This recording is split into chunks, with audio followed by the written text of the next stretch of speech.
Hello, my beautiful people. Oh yeah, brother! Hey, all you freaks and weirdos, hold on to your hats, purses, and tiny dogs, cause this is Macho Shredfest Tag Team Ultra, the ultimate guitar body slam, and probably not the video you were looking for when you entered that search term into your browser. I'm your host, Hulk Hogan, and when I'm not gaining mass, I'm shredding fast. Today's special guest comes straight out of Northern Ireland, and I hope you're not hungry, because here comes the Irish Potato Famine! I do hope you don't like potatoes, because wherever I go, there are no potatoes. Tonight we're bringing you some Tag Team Diminished Scale Doom! Today we're discussing 2 licks and a metal riff that'll make it a lot easier for you to convince your stepsister to make out with you. So let's feed those into our ear holes now.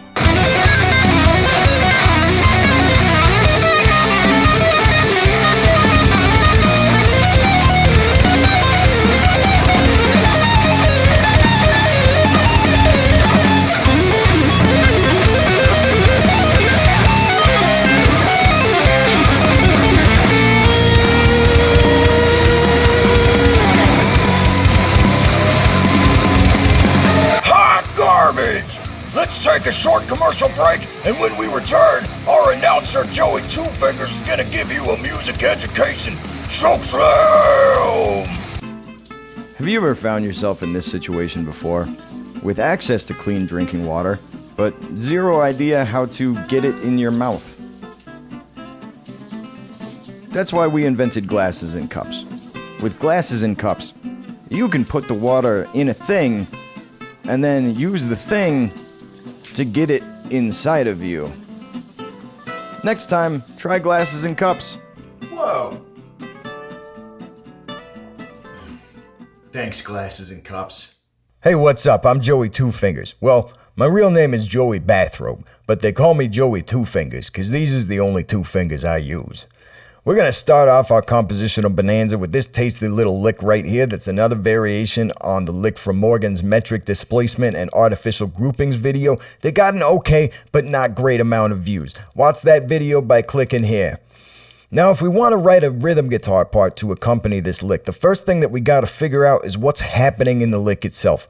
Without getting into a crazy amount of detail, here's the rundown on that. First things first, it's comprised of a repeating sequence of 16th notes and 16th note triplets that is equal to 5 8th notes in length if you add them all up, which is weird because in 4/4 we normally group our 8th notes in 2s. 5 isn't divisible by 2, so this is what's called an artificial grouping.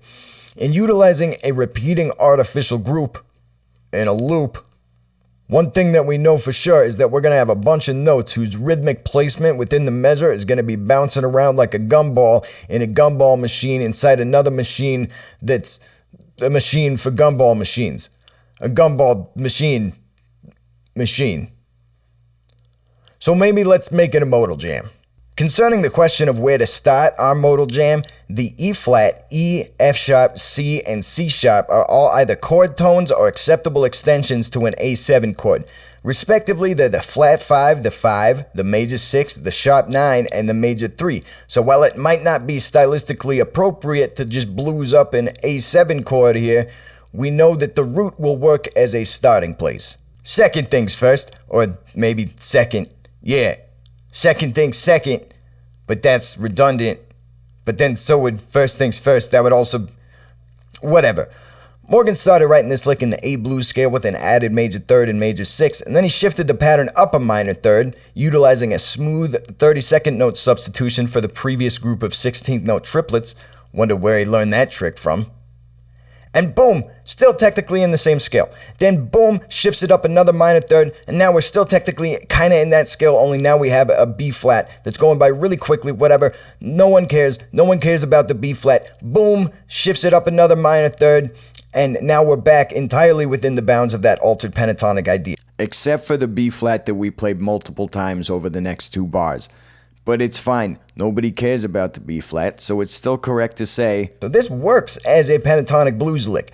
But As Morgan has discussed in a countless number of videos on his channel that currently has less than 10 videos, minor pentatonic blues with these added major third and major sixth scale degrees is practically the same thing as the half-whole diminished scale starting from the same root, and Morgan wanted to do the Slipknot computer thing. So we went half-whole diminished. So we know that A is gonna work for the start of our riff. Let's do some Slipknot computering from the A, utilizing that flat 2. Then when our lick shifts up a minor third, maybe we try shifting our riff up a minor third as well, so that we're retaining the relationship between the extensions and chord tones in the lick and the root note in the riff. But let's not play the exact same thing. Let's keep it interesting. We could continue on that trajectory and just move our riff up by minor thirds until we've gone through the whole sequence, effectively outlining an A diminished 7 chord, or ascending with diminished 7 chords that are a minor third apart, which is essentially the same thing, because that would just be different inversions of the same A diminished 7 chord. But if that's what we're gonna do, there are ways to alter that idea to get a more interesting result. Talking in this voice is hard. So what Morgan does in measure 5 is, instead of just going straight to the E flat on the 6th fret of the low A string, he decides to invert that chord, let's call it an E flat diminished 7 chord, and play the flat 5 first. The flat 5 of E flat is B double flat, which is basically A, but we gotta be consistent with our chord spelling, that's why we're calling it a B double flat, but I'm just gonna say A for the sake of simplicity and not driving myself absolutely insane.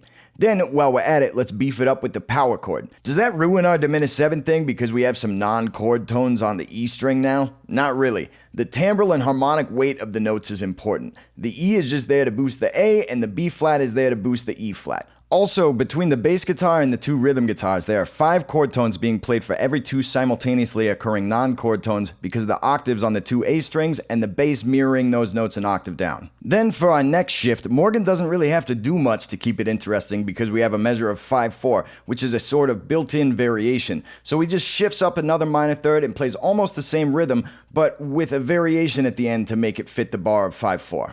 Again, this whole riff could be thought of as either ornaments around a really long A diminished 7 arpeggio, or as multiple diminished 7 arpeggios ascending by a minor third, or as just a simple modal jam in A half-whole diminished. Either way, we're going somewhere while also going absolutely nowhere. Speaking of going absolutely nowhere, let's get back to Bulk Hogan and the Irish potato famine and see how that new alliance is panning out. That's the extra spot burger and a nice raw potato on a hot southern day. I see you have some potatoes there. Wouldn't be a shame if they were to just disappear. No! No! No! That's right, I took your potatoes, and now I'm taking over your YouTube video. It's a hostile potato takeover. Not only did I take your potatoes, I'll brainwash them into being Irish. I'll get you, Irish potato famine! Now I'm back from devouring my lovely potato. Time to show you how to shred like the Irish do. So let's take a look at that lick so even the non-Irish can understand it and learn how to shred. What we're doing is diminished string skipping. Sounds like this slow.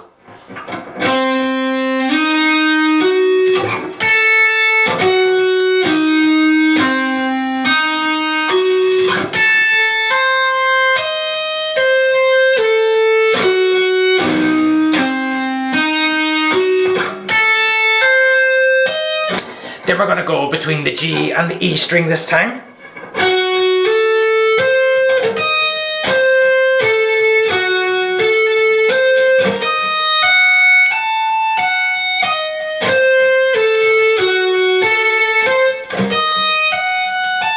So that string skipped diminished arpeggios nice and slow sounds like this.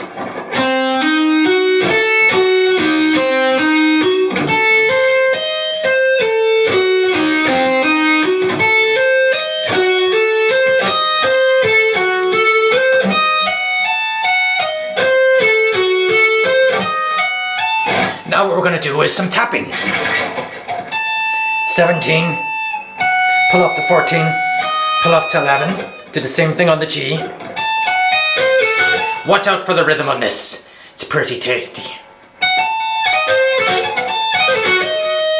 Then you're gonna go 16, 13, 10. Same thing on the D string. Then we're gonna go here. Then here. These ones are gonna be pretty quick. Then to finish it off, we're gonna pick 10 and slide up to the tasty note of 11. Which is gonna be the flattened 2. Very, very evil sounding. Hope you enjoyed the lick. Thanks very much. Thank you indeed, and thank you to Declan McDaid for bringing the sauce. He was a lot of fun to work with. Be sure to check out Declan's channel, which is linked to in the description. Here's my lick played slow, and if you want it slowed down even further, make sure to use the playback speed feature in the bottom right corner of YouTube's video player. It's going to be down, and then stick around till the end of the lick for an exciting announcement from Joey Two Fingers.